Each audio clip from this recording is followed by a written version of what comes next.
Press conference इसलिए बुलाई गई है, जो ये रोज़ के जो कांग्रेस से आ रहा है, कभी शेख आमिर साहब का, कभी वकार साहब का, कि आज़ाद साहब के बारे में रोज़ कुछ ना कुछ स्टार्ट करते हैं। बट उनको अपने पता ही नहीं है वो किधर खड़े हैं, उनके अपने कांड ही नहीं याद आते उनको हमने क्या किया हुआ है। कभी एक का कुछ हवाला निकल आता है, तो कभी किसी ने अपने अंकल के आई कार्ड पे साइन है कि आज़ाद साहब कौन है, आज़ाद साहब की पार्टी कौन है, बी टीम है।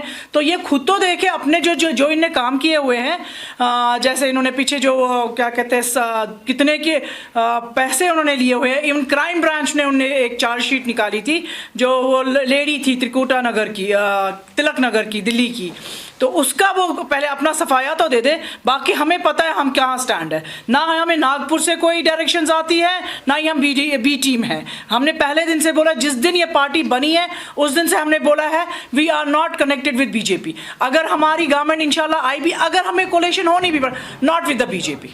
तो इनके इन बोलने से, या आमिर साहब जो भी ये बोलते रहते हैं, प्लीज़ अपने काम सही करें। जो भी आपके जितना भी इनके टाइम हुआ है, ये एक बंदा नहीं अपनी कॉन्स्टिट्यूंसी से जीत पा रहा है, तो ये हमारे को क्यों कर रहे हैं, या आज़ाद साहब को ही क्यों कर रहे हैं हर वक्त target. At least have respect for that man जिसने कांग्रेस स्टैंड की थी, जिसने कांग्रेस को यहाँ बनाया था कश्मीर में। ये बोलते हैं जी कांग्रेस ने आज़ाद साहब को क्या क्या दिया, वो उनकी अपनी काबिलियत पे, वो कैसे थे, लोग उनके पीछे पीछे चलते थे और आज भी चलते हैं।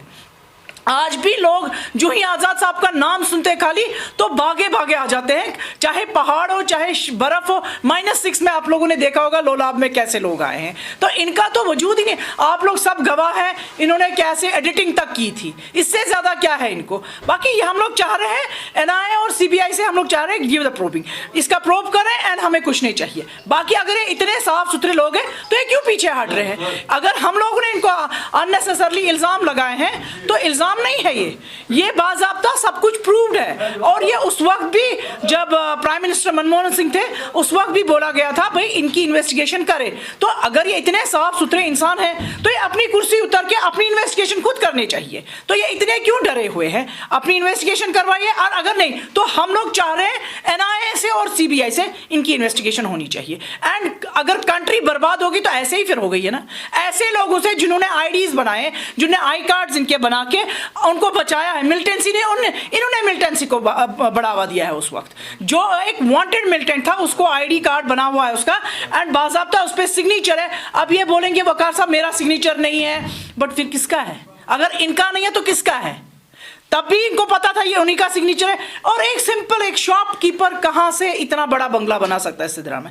एंड सिद्रा छोटा एरिया नहीं है जहां आपको मुफ्त में ज़मीनें मिलेंगी, वहां एक डेवलप्ड कॉलोनी है जहां करोड़ों की प्रॉपर्टीज़ है, वहाँ इनका बंगला है। इतना पैसा, करोड़ों का पैसा वो कहाँ से आ रहा है, इसकी इन्वेस्टिगेशन चाहिए हमें। That's it. और बाकी रहे शेख आमिर साहब, आप शायद भूल रहे हैं आपने कितना कितना खाया हुआ है। आपका CBI चार्जशीट निकला हुआ है, आप उसकी जस्टिफिकेशन दे दें, आप वो क्लियर करें।